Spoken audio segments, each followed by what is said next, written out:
All right, finally we are back here at Malloy College. I'm Alexander Garrett. You're listening to Knights basketball. It's the quarterfinals. We're a minute and a half gone by. Patrick Modzelewski driving in for the first points of the game. Couldn't make the layup, and it's out on Queens College. Here's the starting lineups for you for the Knights. Number 4, Patrick Parker. Number 5, George Holmes. Number 12, Nascimento. Number 21, Patrick Modzelewski. And number 32, wearing 32 tonight, Daniel Watson. For Malloy, who has it right now, has handed over to Matt McLeod. McLeod in the paint to Tyler Hammett. Hammett now kicks out to Petroselli. Petroselli pull-up 2 is good, and it's 2-0 Malloy College. Quickly in transition, the Knights, who are moving left to right.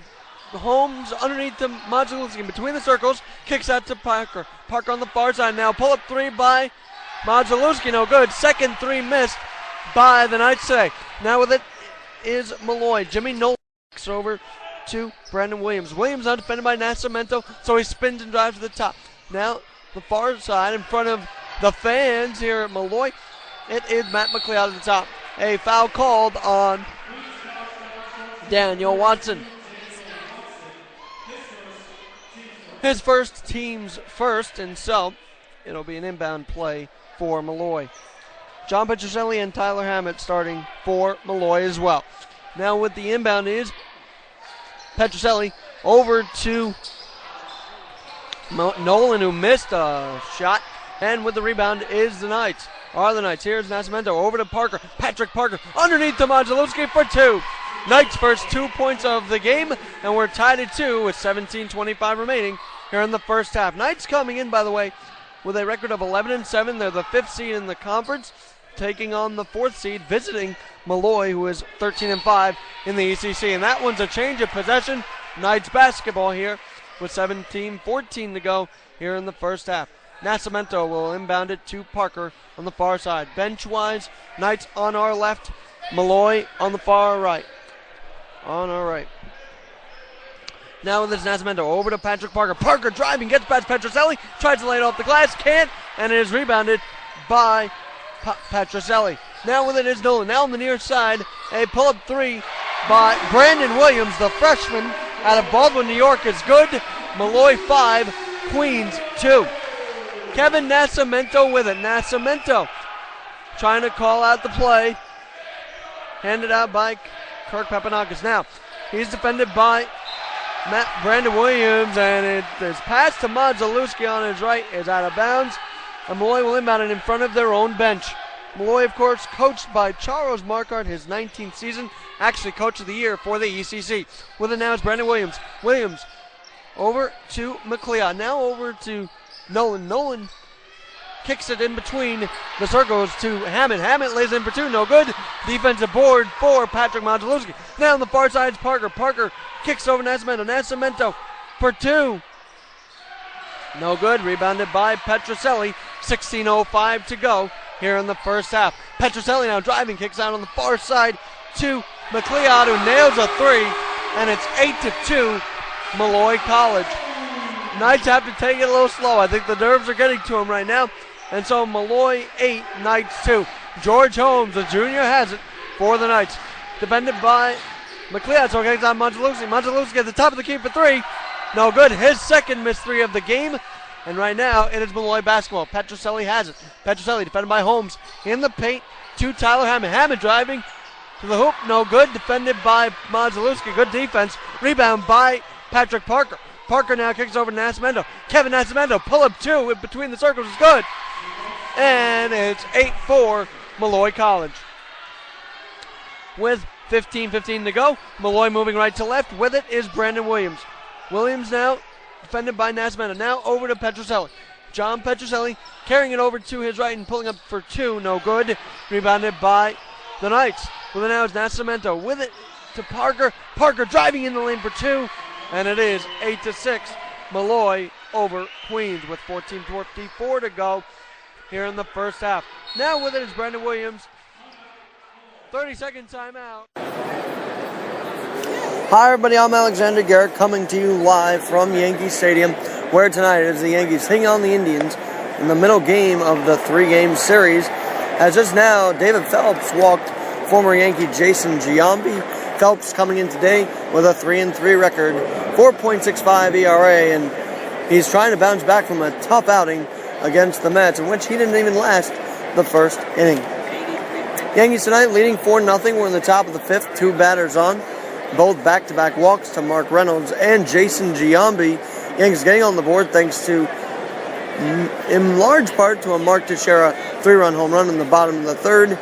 Also in that inning, it was Ichiro Suzuki starting the scoring off with an RBI single to the opposite side in left field. Yankees come in today with a record of 32-25. Cleveland 30-27. Standings-wise, Yanks 2.5 back of the Red Sox, who currently lead the Rangers 9-2 in Boston. Indians 1 game out of the Central, 30-27 record. Mike Aviles, a former Royal, steps up to the plate for the Indians on the right side of the dish. Popped out to second. His first time up. The pitch to Aviles is on the inside corner. The count is 0-1. On the season, he's batting .280, 3 homers, 18 RBIs. And Yankees, of course, winning the first game of this series, 7-4, last night here in the Bronx. Here's the 0-1 from Phelps as Aviles checks a swing, and the count is 1-1. Phelps, 54 in the third inning, pitched 24 walks, 55 strikeouts, 8th game of the season he's started, giving up just 49 hits. And K's through 9 innings, a rate of 9.11. That one's on the outside corner. The count is 1-2. Runners on first and second, nobody out for the Indians, who are in their alternative blue jerseys, red numbers and lettering, gray pants, while the Yankees, well, they're in their traditional pinstripe pants and shirt with interlocking NY on both the hat and the sleeves, and that one's fouled right back here in the Delta Sky 360 suite, and the count holds at 1-2. Yankees coming in, entering a very tough stretch. They've only won 2 of their last 8 games, looking for a third win tonight in the last 9, which will be a 1/3 winning percentage in the last 9 games. Of course, this stretch including a sweep at the hands of the Mets, both at Citi Field and back here at the stadium, and a series loss to the Red Sox. Here's the 1-2. Cut the corner and the knees, and there's one away, called strike 3 for Phelps. As coming up to the plate is former Red Drew Stubbs, actually moving across the state to Cleveland to join the Indians. He singled to short in the third, an infield single. That was Phelps' 6th strikeout of the day. So far, he's only walked 4 and allowed 1 hit on the afternoon, and that hit coming courtesy of Drew Stubbs. Here's the pitch to Stubbs, also sitting on the right side of the dish, takes a strike, and the count is 0-1. Larry Vanover behind the plate, Brian Gorman at first,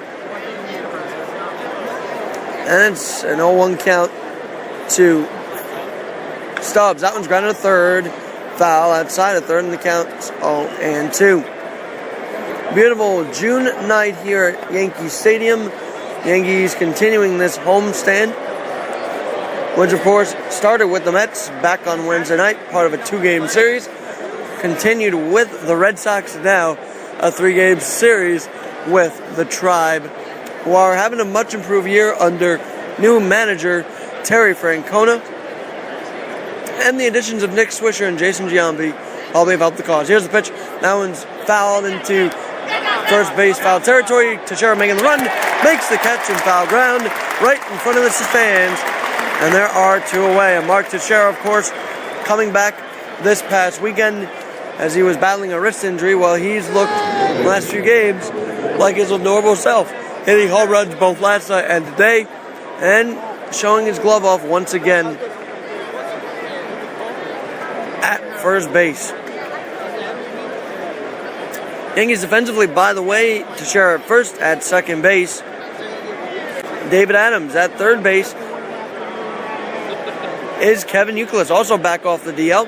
At short would be Jason Nixon. Left field is Vernon Wells. In center field is Ichiro Suzuki. And in right field is Lyle Overbay. Phelps deals to Michael Bourne.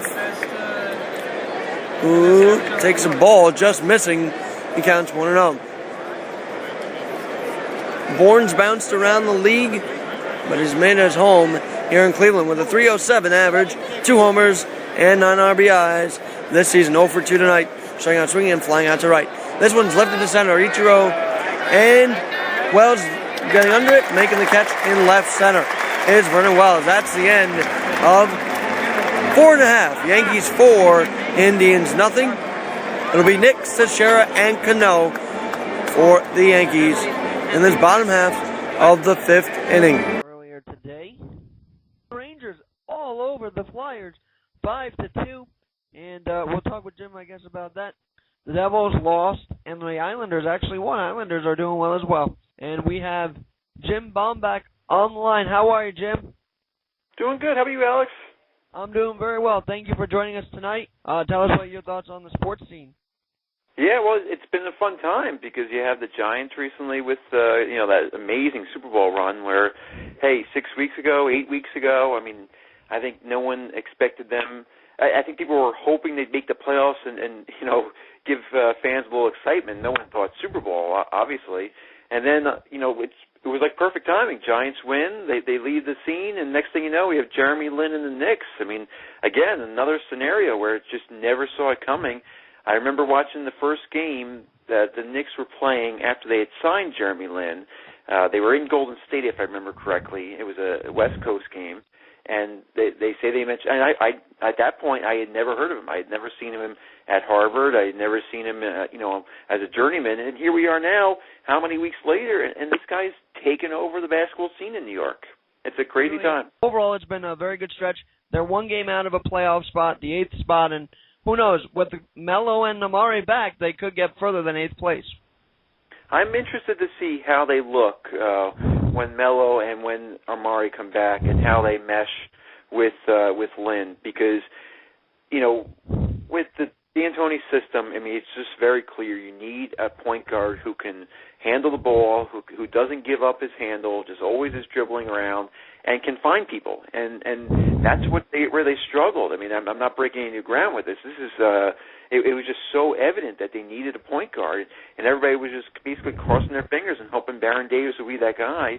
But number one, Baron Davis is not a pass first guard, a point guard, so it didn't seem like that would be a great fit as it was.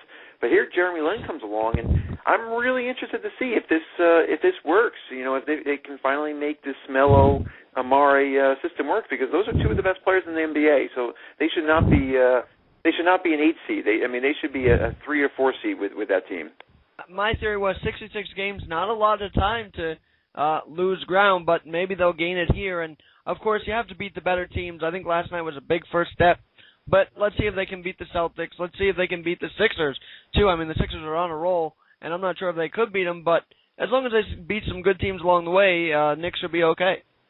Yeah, and you called it yourself just now with the 66-game season being it's a shortened season in the sense that you can't dig too deep a hole. But on the flip side of things is with this shortened season, all you got to do is get in the playoffs. And we saw in '99, in the last season like this, we saw what happened. Once the team like the Knicks that year makes the playoffs, and they can go on a run because the regular season's not the same thing with they're playing 3 games in a row on some nights. I mean, there's a lot of travel. We're not really seeing what the true best teams are. So really, it comes down to make the playoffs.